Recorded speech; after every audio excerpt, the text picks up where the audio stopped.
आज ईडी बोलती है कहीं वह लंदन भाग सकता है। संदेश खाली के जहाँ शाहजहाँ वह कहीं दिल्ली बम्बई लंदन भाग सकता है। मालूम पड़ता है देश में लगता है कि जिसको विभाग मिला है अपना विभाग नहीं देखता है। दूसरे के विभाग में वह ज़्यादा देखता है। ईडी वाले को यह कैसे पता चला कि वह भाग सकता है? वह घरे में रहेगा तो क्या होगा? आपको कैसे पता चला कि वह घर में है कि बाहर में है? बिहार में मोहना ठाकुर गिरोह था, 5-7 लोगों की हत्या किया था। 6 महीना के बाद वह अपना सिलेंडर दे दिया। बिहार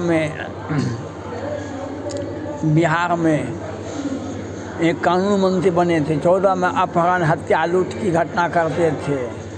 बिहार के मुख्यमंत्री जी कहते हैं 22 में वह शपथ ग्रहण किए बिहार के कानून मंत्री के रूप में। मुख्यमंत्री जी कहते हैं कि हमको तो मालूम ही नहीं था, उनको तो मालूम था सब कुछ, वे बचा रहे थे, उनको पता नहीं था। तो पुलिस क्या करेगी, न्यायालय क्या करेगा? बिहार सरकार उसे बचा रहे थे। आज सैकड़ों हजारों केस बिहार में लंबित है। इसी प्रकार से ममता बनर्जी अपने लोगों को बचाती है। वह भी बिहार के भी मुख्यमंत्री प्रधानमंत्री को उम्मीदवार थे, वह ममता बनर्जी भी प्रधानमंत्री को उम्मीदवार हैं। किस प्रकार से अपने राज्य के अंदर में किस प्रकार से आतंकवाद बढ़ता है, किस प्रकार से कानून व्यवस्था चौपट होती है, वह मुख्यमंत्री की जिम्मेवारी बनती है। और मुख्यमंत्री चाहेंगे कि डीजीपी और पुलिस क्या करेगी? सब कुछ में आदेश, लिखित आदेश नहीं होता है। सभी कुछ में लिखित आदेश नहीं होता है। सभी कुछ में मैनेजमेंट हो जाता है। जो आज शेख जहाँ इतना घटना किया, इतना बड़ा घटना किया, तो खुफिया तंत्र कहाँ थी? वहाँ मुख्यमंत्री जी कहाँ थे? ये राजीव मिश्रा जी डीजीपी साहब अब कहते हैं कि नहीं पुलिस आपकी बात सुनेगी। पुलिस हमारी बात क्यों सुनेगी? काहे ये आदिवासी महिला का बात क्यों सुनेगी पुलिस? इतना दिनों तक क्या सुनी? तो नहीं सुनना है। हाँ, हम आदिवासी महिलाओं को, आदिवासी नेताओं को, आदिवासी सभी लोगों को अपील करते हैं, आप धरना प्रदर्शन करते रहिए। कानून को अपने हाथ में मत लीजिए और धरना प्रदर्शन करते रहिए। और मीडिया में हिंदुओं से भी अपील किए कि वहाँ पर आप उनको समर्थन कीजिए। आज पहले हिंदुओं को हुआ, आज आदिवासियों को साथ हुआ है। ये शेख जहाँ कुछ भी नहीं किया है, शेख जहाँ कुछ भी नहीं किया है, ममता बनर्जी का काला कारनामा है। ममता बनर्जी का उनकी आत्मा जाके रही भावना जैसी पवनूर देखी तीन तैसी उनका आत्मा में है, जो हम बेदाग प्रधानमंत्री बन जाए। हम हिंदुओं को कुचल देंगे। हिंदू तो हम हैं ही, हिंदुओं का वोट तो लेंगे ही, हम तो हैं हिंदू हैं, और दूसरे का वोट का हम ही वो बन जाए। आपको ज्ञातव्य होगा जो मुलायम सिंह यादव जब उत्तर प्रदेश के मुख्यमंत्री थे, कार सेवकों पर गोलियां चलवाई थी। और मुसलमान भाई नहीं थे, सिर्फ हिंदू थे, और हिंदू कोई कुछ कर नहीं रहा था, किसी की हत्या नहीं कर रहा था, गोलियां चला। बिहार में लालू प्रसाद आडवाणी जी को गिरफ्तार किए थे। तो इसलिए कि आज माय समीकरण बिहार में है, समाजवादी पार्टी मुसलमानों का हितैषी है, ममता बनर्जी मुसलमानों का हितैषी है, इसलिए ऐसा काम करते हैं, करवाते हैं।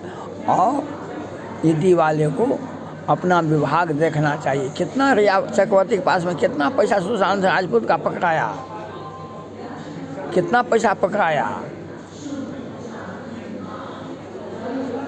कितना पैसा पकड़ाया, कितना पैसा पकड़ाया सुशांत राजपूत का। और ईडी तो और मोदी जी को लेकर के डूब जाएंगे। आज तक के इतिहास में ऐसा नहीं है, नहीं देखा गया है। मैंने पहले भी वीडियो में कहा था, मोदी जी को ये ईडी वाले लेके डूब जाएंगे। आज तक के इतिहास में ऐसा नहीं हुआ। रिटायर आदमी को 5 बरस 10 बरस का सेवा विस्तार होता है। यह ट्रेडिशन ही गलत है। अगर यह व्यवस्था है तो सब जगह व्यवस्था कर, जिसका जन्म, जिसको नौकरी हो गया वह जीवन पर्यंत वह नौकरी करता रहेगा, तो उसको उस फाइल से उसको फाइल में अच्छा से अनुभव है। अनुभव का लाभ लेने के लिए कितना केस मुकदमा है, वह संजय मिश्रा को सेवा विस्तार दे आ गया। तो इसीलिए तो आज ये हो रहा है। आज ममता बनर्जी आपसे बदला ले रही है ना, आप लड़िए, आप लड़िए, ममता बनर्जी से लड़िए। तो ममता बनर्जी को आप तंग करते नहीं हैं। हाँ, आप छेड़ने का काम सब जगह करते हैं। आप ममता बनर्जी को आपसे आप सकते नहीं हैं, चाहे ईडी वाले हो या प्रधानमंत्री जी हो या वित्त मंत्रालय हो। आप लोगों का काम, पहले भी मैंने कहा था, किसी भी परिस्थिति में जो रिटायर कर गए उनका सेवा विस्तार नहीं हो सकता है, एक दिन के लिए भी नहीं होना चाहिए। ये गलत परंपरा है, ये गलत आचरण है, गलत मंशा का, यह गलत मंशा दिखाता है। आज उसका अंजाम आपको मालूम है कि ममता बनर्जी किस प्रकार से आज पश्चिम बंगाल में क्या है। आप लोग क्या किए, कितने लोगों को गिरफ्तार किए, ममता बनर्जी पर क्या हुआ, अभिषेक बनर्जी पर क्या हुआ, और क्या सभी के सभी पकड़ा गए। तो आपने बुनियाद ही ईडी को आगे रख करके सेवा विस्तार करके संशोधन करके ये गलत परंपरा माननीय प्रधानमंत्री नरेंद्र मोदी जी, वित्त मंत्री सीतारमण जी ने कहा। अब उसका अंजाम है, आज आप लोग, ये केंद्र सरकार ईडी के सहारे शासन चलाना चाहती है, वह आपको ही खामियाजा भुगतना पड़ेगा। और ईडी वाले कुछ कर नहीं, वहाँ अपना निजी संपत्ति, हम तो नौकरी में रिटायर कर गए, लेकिन हमारा बुद्धिजीवी हम हैं, हम बुद्धिजीवी हैं, हमारा 10 वर्ष तक और सेवा मिल गया। ये बुद्धिजीवी का ये और सेवा विस्तार किसी भी परिस्थिति में नहीं होना चाहिए था। आज देश के संविधान में इस प्रकार की व्यवस्था नहीं होनी चाहिए थी। इसलिए यह बात नहीं होना चाहिए था। और ईडी वाले को अपना राजनीतिक लाभ के लिए आप बयान मत दीजिए। आपको है कौन कौन व्यक्ति के पास में शेख जहाँ का आपने कब चेक किया, कैसे भाग गया, और आप क्या पकड़ेंगे। क्योंकि ममता बनर्जी और केंद्र सरकार का भी ढुलमुल नीति है।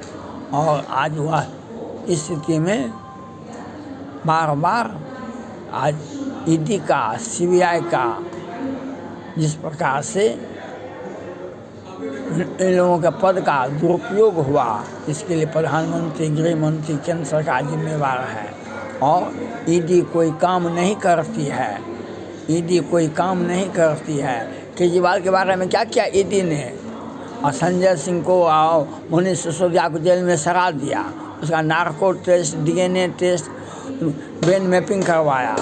यही सत्ता का दुरुपयोग होता है। आज ममता बनर्जी से लड़े प्रधानमंत्री नरेंद्र मोदी जी, लड़े गृह मंत्री अमित शाह जी, आप मनीष सिसोदिया, संजय सिंह के साथ क्या ज्यादती किए, कितना ज्यादती किए।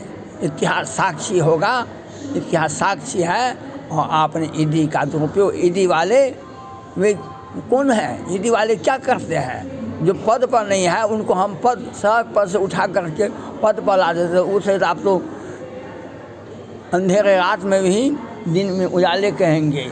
ऐसे ईडी वाले होते हैं। जो आप जो काम किए हैं इसकी मैं निंदा करता हूँ।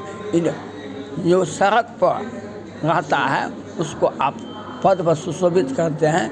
ऐसे व्यक्ति से हम आशा नहीं कर सकते हैं, ऐसे व्यक्ति से हम भरोसा नहीं कर सकते हैं। आज कॉलेजियम सिस्टम के माध्यम से न्यायाधीश की नियुक्ति हुई सुप्रीम कोर्ट में, हाई कोर्ट में। आज क्यों मगर क्यों नहीं आज पश्चिम बंगाल का केस को संज्ञान लेते हैं और मणिपुर का बारे में तो संज्ञान ले लेते थे, क्योंकि आज कलकत्ता हाई कोर्ट फटकारती है जो उसको शेख जहाँ को गिरफ्तारी निश्चित होना चाहिए। शेख जहाँ को आप गिरफ्तार हो या नहीं हो, हमें आशा ही नहीं है। ये कॉलेजियम सिस्टम से और कॉलेजियम सिस्टम के माध्यम से जो हो रहा है वह आपके सामने है और आपके सामने है। ईडी भी वही करती है जो उससे आशा नहीं की जा सकती है, इसलिए बरगलाने का काम नहीं करे ईडी वाले। आपको सेवा विस्तार आप प्रधानमंत्री नरेंद्र मोदी जी के दिल में बसते हैं।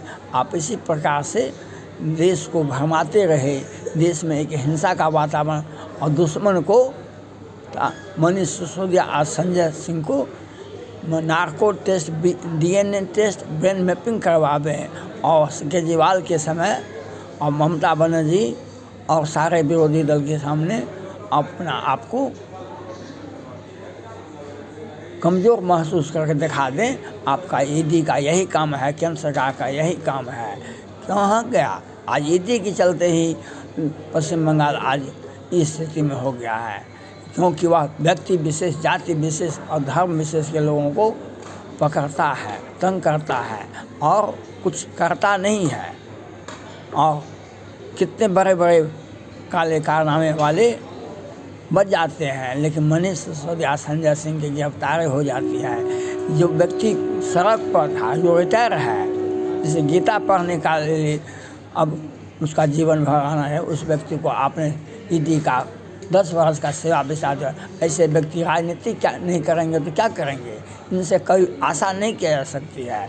आज जो भी हुआ है इसके लिए प्रधानमंत्री और गृह मंत्री और केंद्रीय वित्त मंत्री सीता निर्मला रमन जी और ईडी वाले संजय मिश्रा जी जिम्मेवार हैं, क्योंकि आपने भेदभाव की राजनीति की है। आपने एक कुशल प्रशासन की कौन सा नियम के एक्ट में तहत है कि जो आप रिटायर आदमी को 10 वर्ष का सेवा विस्तार दिए? आज तक के इतिहास में कभी हुआ है? यह आलोचना का विषय है। और ईडी वाले से यहाँ बोलबे करेंगे तो हम आप लंदन भाग गया तो आप फाइल को बंद कर दीजिए। ईडी वाले को फाइल बंद कर देना चाहिए, केंद्र सरकार को फाइल बंद कर देना चाहिए। शेख यहाँ को भले होता है ऐसे प्रकार से, क्योंकि ये ममता बनर्जी का आदमी है। ये ईडी वाले वे बचाएंगे ही इसे, और देश को बर्बाद कैसे किया जाता है इन लोगों से सीखिए। थैंक्स।